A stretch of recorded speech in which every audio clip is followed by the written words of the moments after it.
Olá pessoal, sejam então bem-vindos ao nosso curso de extensão em Engenharia de Software Moderna. Nós estamos começando aqui a primeira semana, a primeira aula do curso, e nesse primeiro módulo nós vamos tratar de métodos ágeis, agilidade, fundamentos de métodos ágeis. Então, esse primeiro módulo ele vai ser dividido, como todos os módulos do curso, ele vai ser dividido em 4 semanas. Na primeira semana nós vamos passar uma ideia básica sobre métodos ágeis, na semana atual, nessa primeira semana, uma ideia básica sobre métodos ágeis, e vamos falar de um método ágil chamado XP, Extreme Programming, que é um método ágil bastante interessante de ser estudado. Talvez vocês não conheçam, mas é muito interessante. Na semana 2 nós vamos tratar de Scrum, super conhecido. Semana 3, nós vamos ver 2 métodos ágeis, Kanban, que hoje em dia também é muito conhecido, e um método mais novo chamado ShapeUp.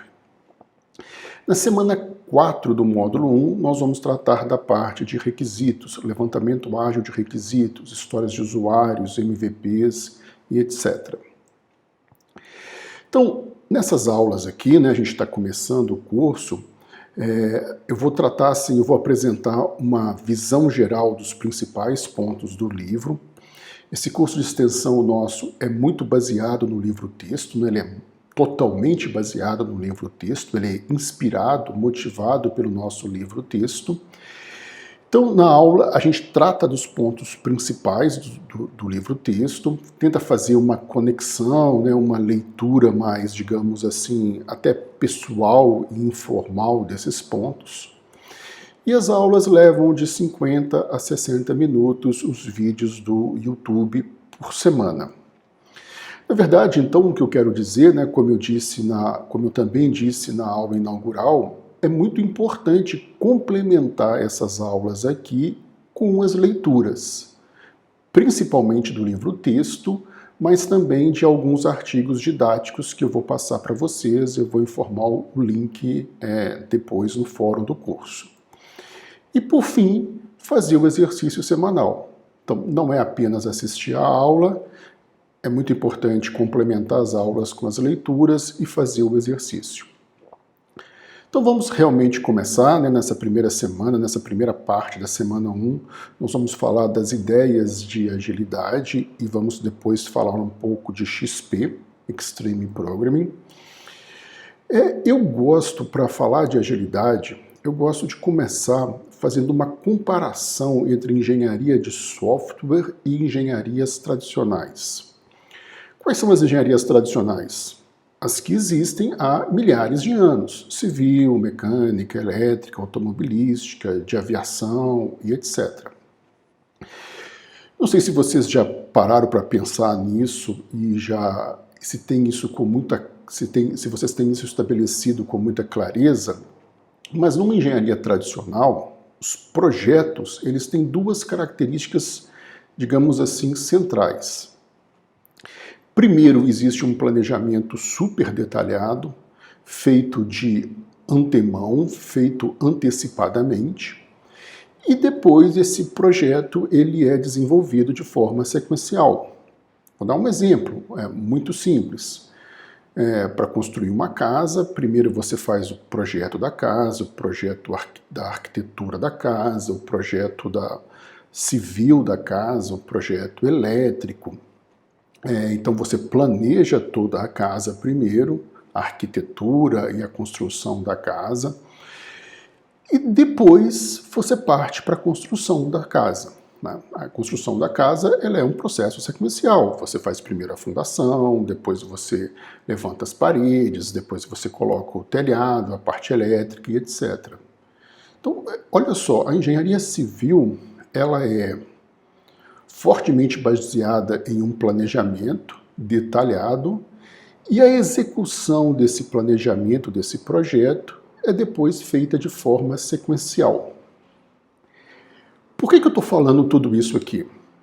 Porque as engenharias tradicionais, o que eu estou querendo dizer é que as engenharias tradicionais, elas sempre foram o que a gente chama engenharia de software de waterfall.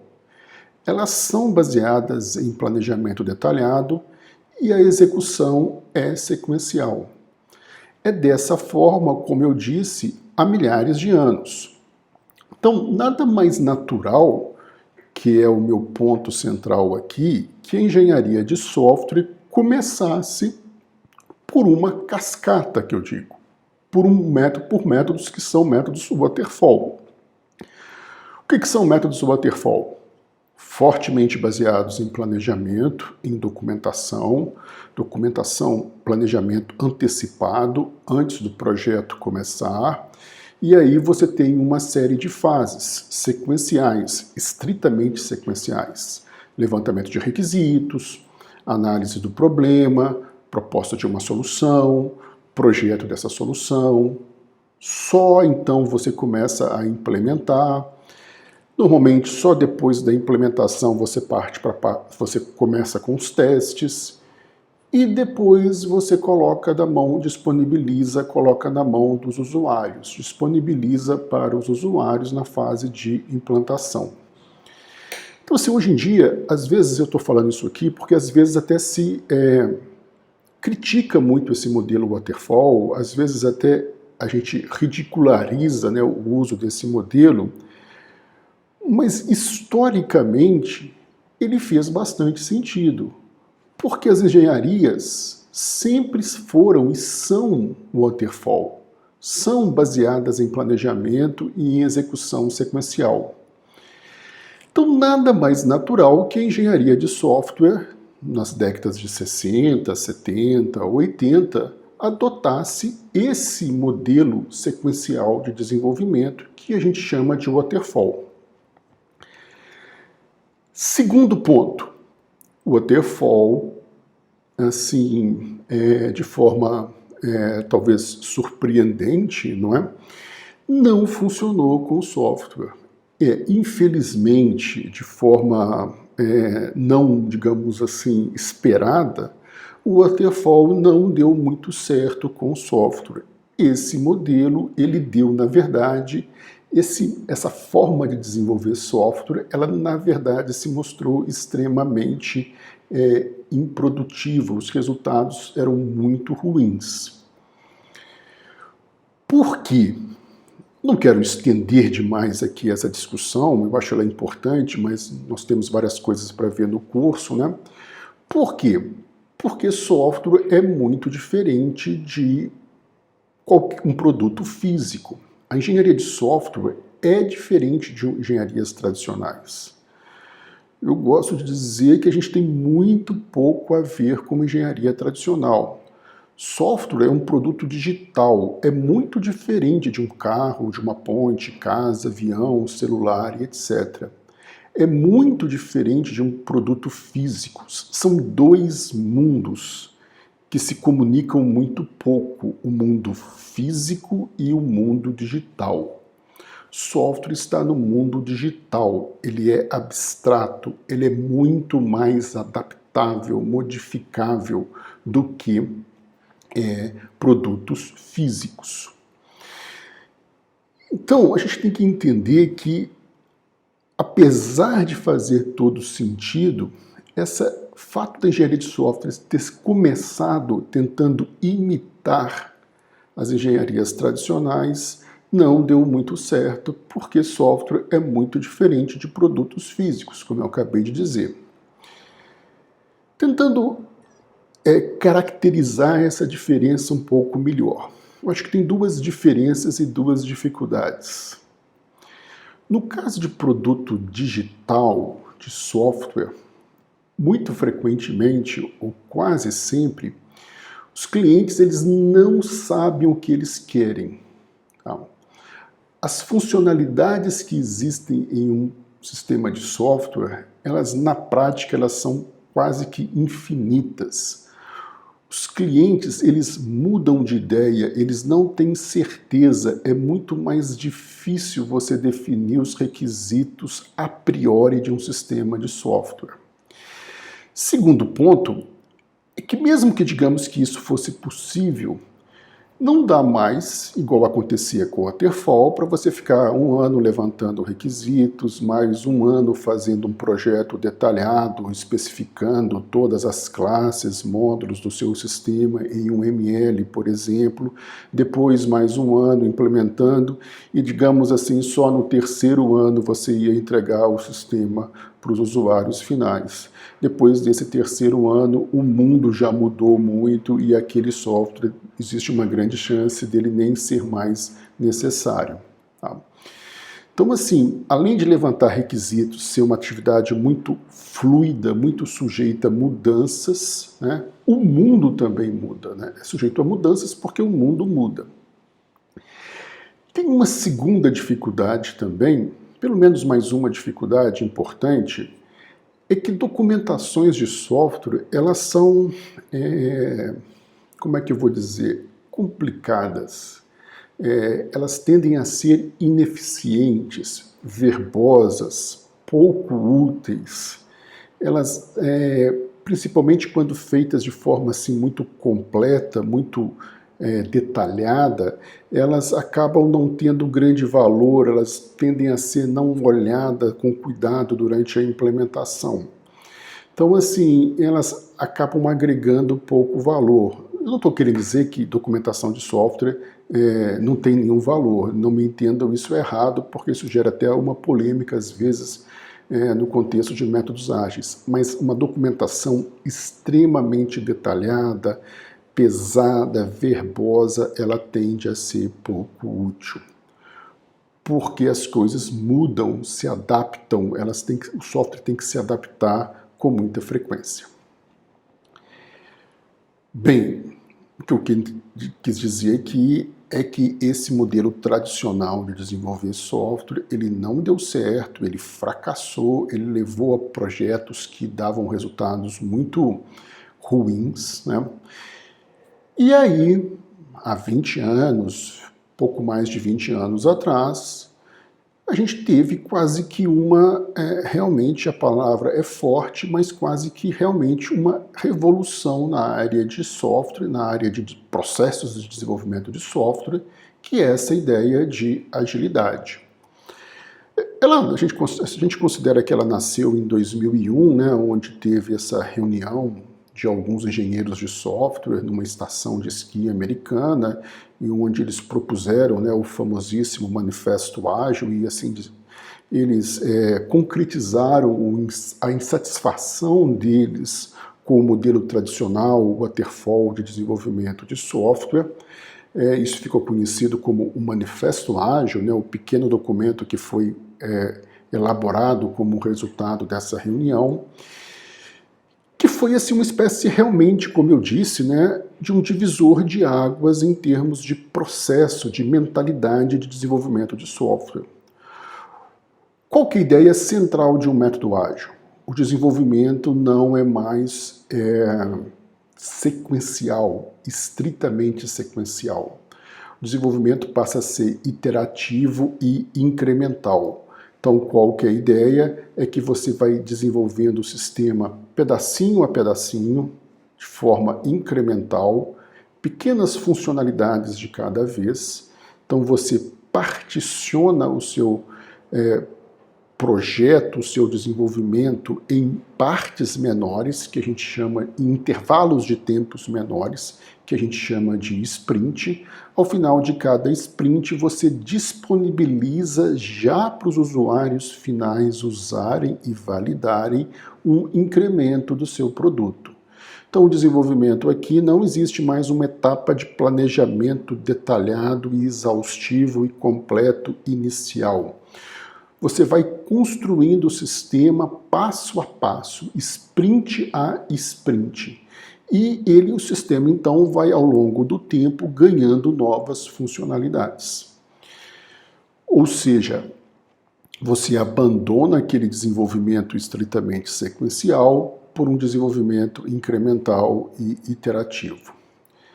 Eu gosto muito de dizer, né, que o modelo mental central de métodos ágeis, o jeito de pensar com métodos ágeis, o melhor jeito de pensar quando se adota um método ágil, A principal pergunta que você deve responder é a seguinte: qual o menor incremento de sistema eu consigo implementar em 15 dias e validar com o usuário? Se o usuário te pede para fazer um sistema, a pergunta que você tem que responder com ele, que você tem que fazer e responder com ele, é a seguinte: qual o primeiro passo? Qual o primeiro incremento que eu tenho que dar? Qual a primeira funcionalidade que eu tenho que implementar?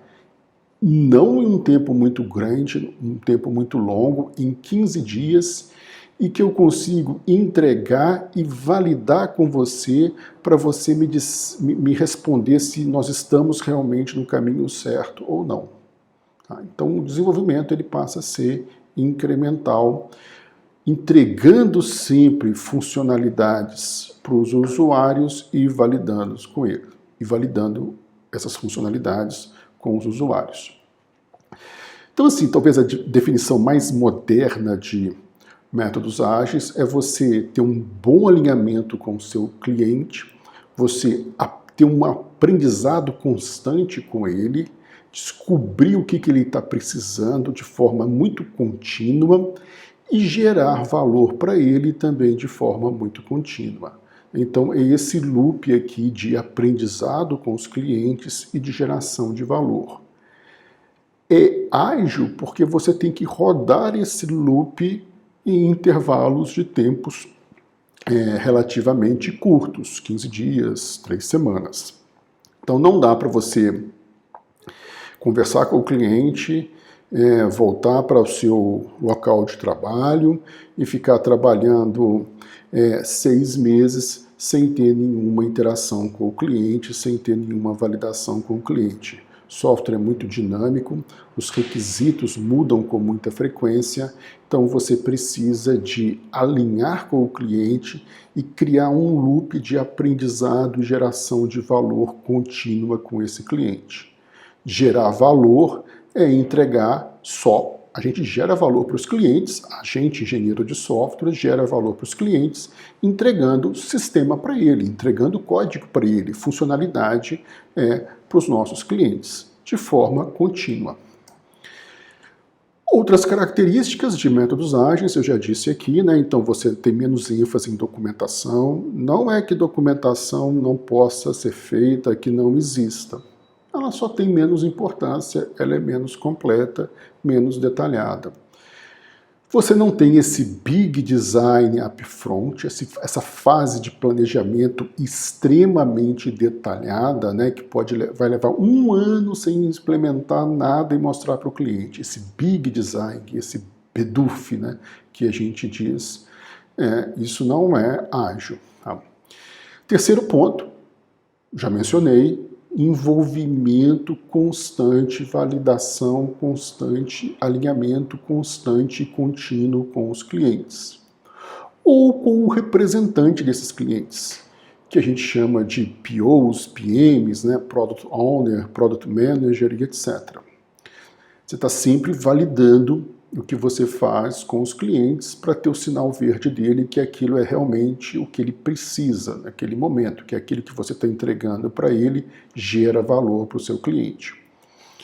Quarto ponto, agilidade. Ela foi muito feliz também, os proponentes de métodos ágeis, que junto com práticas de processo, eles propuseram novas práticas de programação que se mostraram extremamente importantes, extremamente capazes de gerar resultados importantes, como testes automatizados, refatoração, integração contínua e etc. Então, métodos ágeis têm essa parte de processo, desenvolvimento incremental, mas tem também a parte das práticas de programação, que surgiram e que foram popularizadas, defendidas com ardor pelo pessoal de métodos ágeis. E é muito interessante dizer, né, que a agilidade venceu. É super impressionante isso, né? A agilidade está na capa da Harvard Business Review. Hoje tudo é ágil. Os executivos querem ganhar, né, esse label, esse adjetivo de serem ágeis. Só brevemente eu acho que estou falando isso aqui porque o início de métodos ágeis foi muito mais difícil, né? A desconfiança que existia com métodos ágeis, digamos assim, nos primeiros 10 anos, na década dos anos 2000, na primeira década dos anos 2000, era extremamente forte. Existia muita crítica. As empresas não achavam métodos ágeis como uma solução corporativa para os sistemas corporativos das empresas. Então, por isso que eu gosto de dizer que foi uma revolução, né? Assim, quem era extremamente contra se tornou extremamente a favor. É importante entender essa evolução histórica. E hoje é largamente usado, né? Monopolizou, venceu, é altamente usado no mercado.